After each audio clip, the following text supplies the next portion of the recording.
আমাকে বলা হয়েছে জানি আমি 2005 নভেম্বরে ডিএক্সএনে জয়েন হয়েছিলাম।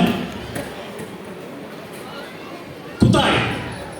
বাংলাদেশে না, বাংলাদেশে জয়েন হওয়ার আমার ভাগ্য হয় নাই, কারণ আমি ছিলাম পরিবারের এক অবহেলিত ছেলে, সমাজের এক অবহেলিত ছেলে, রাষ্ট্রের এক অবহেলিত ছেলে।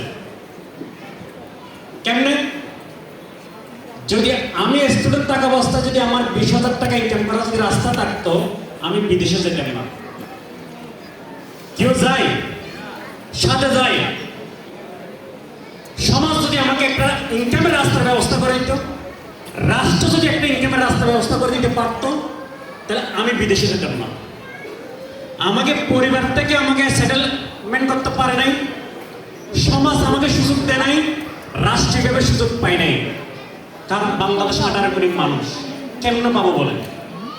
অল্প জায়গা, মানুষ বেশি, সে ওই সেক্টর আমি পড়ে গেছি বঞ্চিত লোকদের কাতারে। সেই মানুষ গেলাম কোথায়? সৌদি আরবে। যাওয়ার পরে 2005 নভেম্বরে কোম্পানির দাওয়াতটা পাই। আমাদের জাহাঙ্গীর ভাই বলছে